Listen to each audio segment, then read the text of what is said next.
वेदांता ने अचानक ऐसी कौन सी खबर दे दी कि स्टॉक भागने लगा? लेकिन सवाल ये है, ये पैसा बनाएगा या फंसा देगा? वीडियो पूरा देखिए, क्योंकि एंड में मैं बताऊंगा वो बात जो ज्यादातर यूट्यूबर्स नहीं बताते।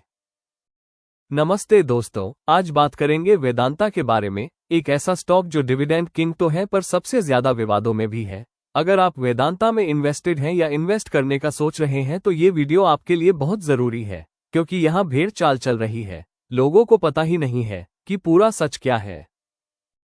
लेकिन अगर आप चैनल पर नए हैं तो चैनल को सब्सक्राइब करना ना भूलें। सबसे पहले जानेंगे कि क्यों वेदांता का स्टॉक इतना भाग रहा है। वेदांता के भागने की सबसे बड़ी वजह है डी मर्जर अप्रूवल। पहले वेदांता एक कंपनी थी जिसमें 6 अलग अलग तरह के काम होते थे, जैसे aluminium, zinc, oil and gas, power, steel, semiconductor. Future plan के लिए अब कंपनी अपने सभी काम अलग अलग कर रही है, क्योंकि मार्केट को ये लगता है कि जब बिजनेस अलग अलग होंगे तो हर बिजनेस की सही वैल्यू निकलेगी। यानी एक शेयर में 6 कंपनियों की एंट्री। तभी मैं सोचूं कि शेयर का प्राइस इतना क्यों भाग रहा है। असल में गलती लोगों की नहीं है। लोगों के हिसाब से वेदांता डिविडेंड देने में बहुत आगे है। क्या तुम्हें पता है, पिछले कुछ सालों में वेदांता से इन्वेस्टर्स को 10% से ज्यादा डिविडेंड यील्ड भी मिला है। इसीलिए बहुत से लोग इसे कैश मशीन स्टॉक भी कहते हैं। तुमने ये सब तो देख लिया, लेकिन जो जरूरी है वो नहीं देखा। वेदांता पर कर्ज है, ये किसी को नहीं पता, और वो कर्ज भी कोई छोटा कर्ज नहीं है। और तुम्हें पता है, अगर ग्लोबल कमोडिटी साइकिल पलट गया तो यही कर्ज वेदांता के लिए सबसे बड़ा रिस्क बन सकता है। प्रमोटर होल्डिंग और ग्रुप स्ट्रक्चर मार्केट को हमेशा फंसाए रखता है। यही वजह है कि वेदांता में रिवॉर्ड जितना बड़ा है, रिस्क भी उतना ही बड़ा है, और कोई भी इस बात पर ध्यान नहीं दे रहा। बस जैसे ही डी मर्ज की बात आए, सब वेदांता के पीछे भागने लगे। तो तुम्हारा मतलब इस स्टॉक के पीछे ना भागा जाए?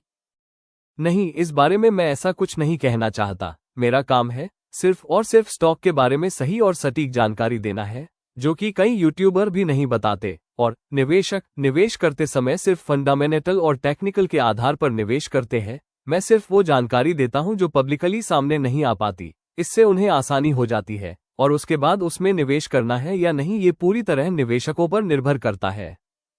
ये तो अच्छी बात है, क्योंकि ऐसी जानकारी हर कोई नहीं बताता। तो अब इतना बता दो कि वेदांता और कितना ऊपर जा सकता है। देखो, शेयर बाजार में या तो फायदा होता है या नुकसान, तो दोनों बातों को समझते हैं। अगर डी मर्जर स्मूथली हुआ, कमोडिटी प्राइसेस स्ट्रांग रही, तो स्टॉक धीरे धीरे अपर लेवल्स दिखा सकता है। ये तो हुई बुल केस की बात।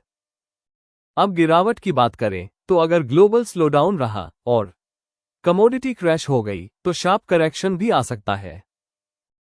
क्योंकि जब कमोडिटी ऊपर जाती है तो वेदांता की अर्निंग सीधे जंप करती है, और वही कमोडिटी जब क्रैश हुई तो वेदांता की अर्निंग पर इफेक्ट आना लाजमी है।